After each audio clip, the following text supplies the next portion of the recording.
The Apostles' Creed begins with two important words, I believe. In fact, that's where we get our English word creed, from the Latin credo, which means I believe. To take your stand and say, I believe, I put my trust in this, I'm founding my life on this, well, that's the first step in a great adventure. But how do you begin believing? The Anchor course is designed for those who need to discover the faith and those who need to develop in their faith. In other words, it's for believers and for those on a spiritual search. But right now, I want to speak specifically to those on a spiritual search. I want to look at the second half of Acts chapter 17, and I want to suggest a practical 7-step process to begin believing. First, pay attention to the spiritual dimension of your life. In Acts 17, we meet Paul. After his conversion at the age of 33, he spent his days traveling around the known world, sharing the gospel and establishing churches. When we see him in Acts 17, he was in Athens, waiting for his companions to catch up with him.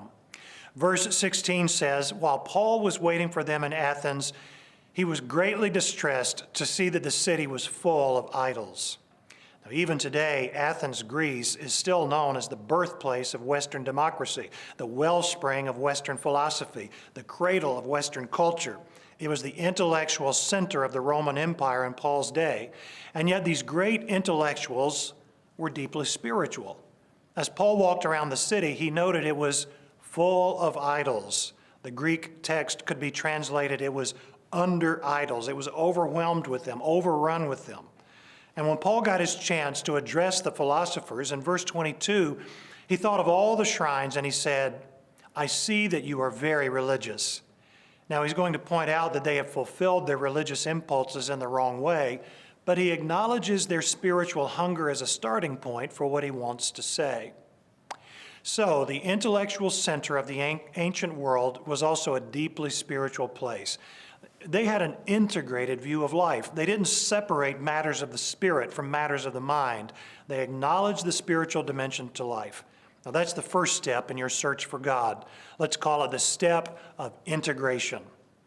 You know, some of us aren't integrated in our approach to life, are we? Some of us have a philosophy that says he who dies with the most toys wins. In other words, our approach to life is dominated by material success. Or some of us have a philosophy that says eat, drink, and find happiness because it all ends at the grave. Our approach to life is dominated by personal pleasure.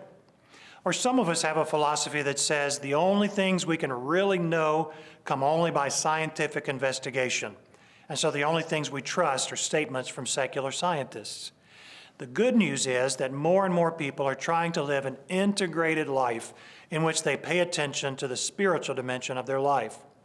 Surveys show that most people want to integrate the spiritual dimension into their lives. Not all of them are fulfilling their spiritual hunger in the right way now, but they are acknowledging that hunger, and that's the first step. Now here's a second step. Be willing to search.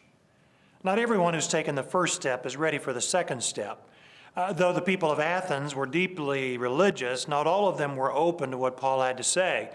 In verse 18, as Paul talked with the Epicurean and Stoic philosophers, they reacted in two ways. Some of them insulted him. What is this babbler trying to say? They asked each other. But others showed interest, and so they brought him to the Areopagus, which means the Mars Hill.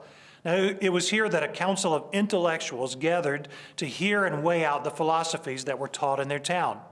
Now, at this stage, it wasn't any more than that. Interest, openness. They weren't going to dismiss what they heard outright without weighing it out.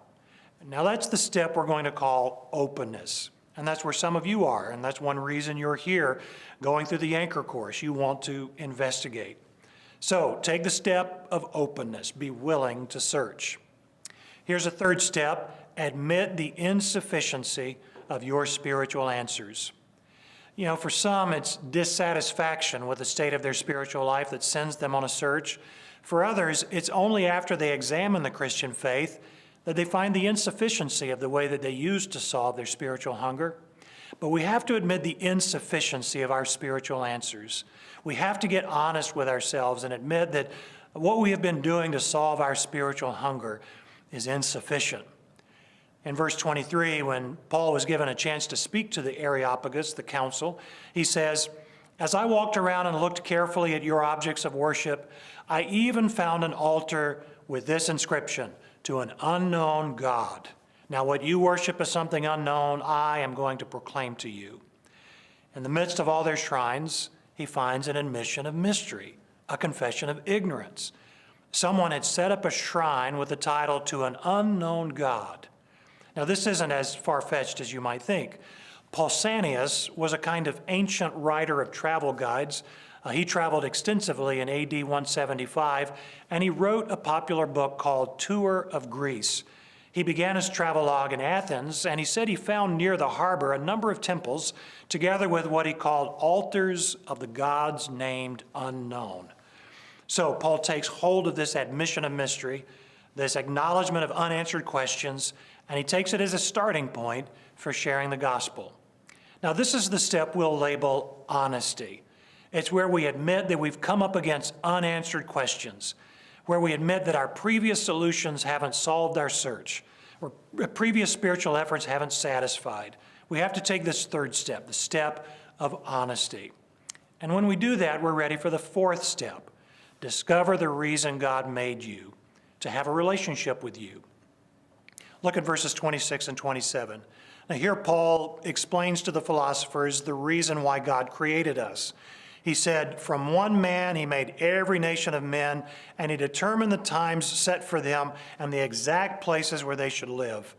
God did this so that men would seek him and perhaps reach out for him and find him, though he is not far from each one of us.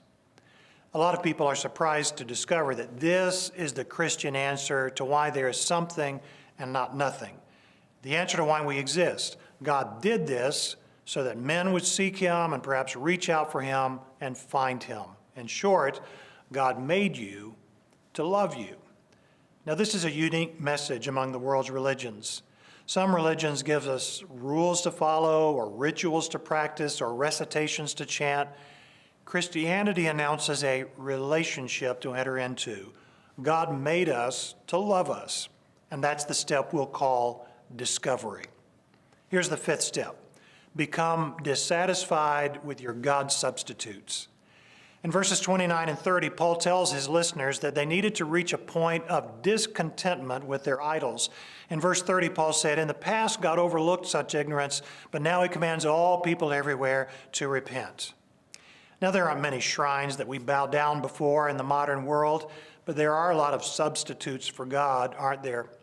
The French philosopher and mathematician Blaise Pascal was the one who first observed that we have a God-shaped void that we try to fill with a lot of things before we turn to God.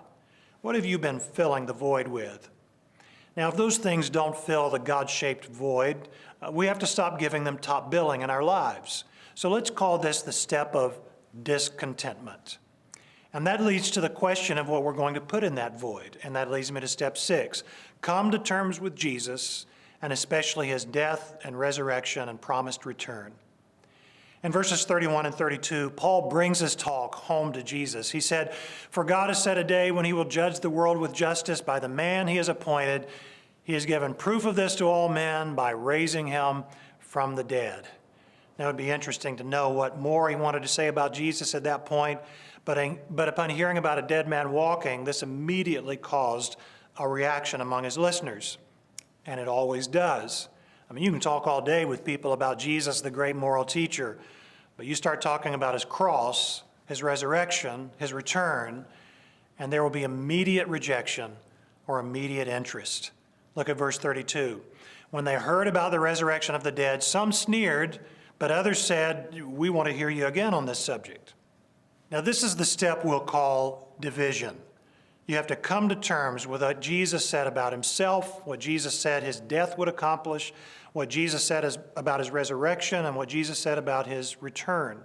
We have to come to terms with Jesus, and what we conclude about him will divide us forever from our former way of life. And that leads me to the last step a seeker needs to take, as I see the steps in Acts 17. Your evaluation should result in action.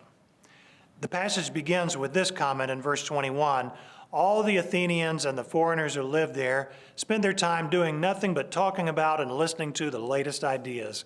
I love that line, doing nothing but talking about the latest ideas. And that sounds like some people I know. I mean, for them, truth isn't something you search for, it's a game you play, something to talk about.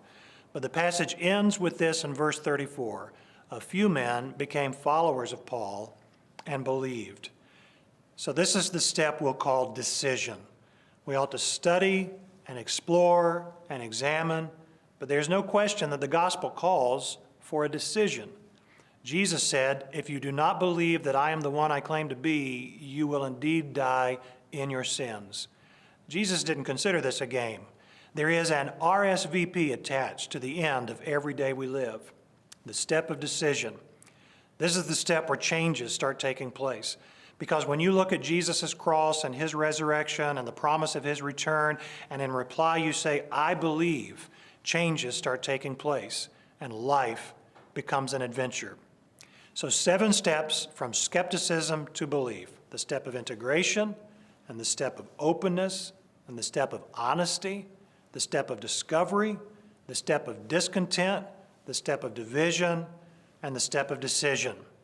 That's how to begin believing. And when you take your stand and say, I believe, get ready for an adventure.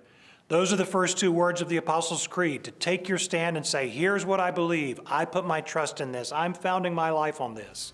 It makes all the difference.